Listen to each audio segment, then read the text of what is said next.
হাসপাতালে রোগীর চাপ, চিকিৎসকের কক্ষের সামনে দীর্ঘ লাইন থাকলেও রোগীদের অপেক্ষা করতে হচ্ছে ঘন্টার পর ঘন্টা। কুষ্টিয়া কুমারখালী উপজেলা স্বাস্থ্য কমপ্লেক্সে 22টি চিকিৎসক পদের বিপরীতে কর্মরত ছিলেন 7 জন। তাদের মধ্যে 4 জন প্রশিক্ষণে থাকায় বর্তমানে আছেন মাত্র 3 জন। 50 শয্যা হাসপাতালে 3 থেকে 4 গুণ রোগী থাকায় নিয়মিত সব সেবা দিতে পারেন না চিকিৎসকরা। এর জন্য স্বাস্থ্য সহকারীদের দিয়ে দেয়া হচ্ছে স্বাস্থ্যসেবা। জনবল সংকট রয়েছে তৃতীয় ও চতুর্থ শ্রেণীর কর্মচারী পদেও। 37 জনের বিপরীতে কর্মরত আছেন মাত্র 1 জন। এতে ভোগান্তিতে রোগীরা।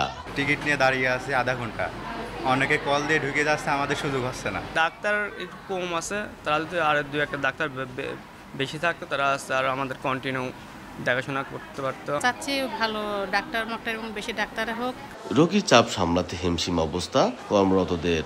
আর সিভিল সার্জন বলছেন লোক বলে চাহিদাপত্র মন্ত্রণালয়ে পাঠানো হয়েছে। রোগীর সেবা দেওয়ার জন্য এত অল্প জনবল নিয়ে তো বাধার সম্মুখীন হতেই হচ্ছে এবং এই ব্যাপারে আমরা আমাদের ঊর্ধ্বতন কর্তৃপক্ষের বরাবর আবেদন করেছি। চিকিৎসক নিয়োগ এটা তো আসলে কেন্দ্রীয়ভাবে নিয়োগ হয়, আমাদের কনসালট্যান্টরা আসে, তাদের সচিবালয় থেকে নিয়োগ হয়। এখানে আমাদের কিছু করার থাকে না, আমরা পোস্ট যখন খালি থাকে তখন আমরা ঊর্ধ্বতন কর্তৃপক্ষকে রিপোর্ট পেশ করি। কর্তৃপক্ষের তথ্য মতে কুষ্টিয়া কুমারখালী উপজেলা স্বাস্থ্য কমপ্লেক্সে সব বিভাগ মিলিয়ে প্রতিদিন গড়ে প্রায় 400 রোগী চিকিৎসা সেবা নেন। এস এম রাশেদ, সময় সংবাদ, কুষ্টিয়া।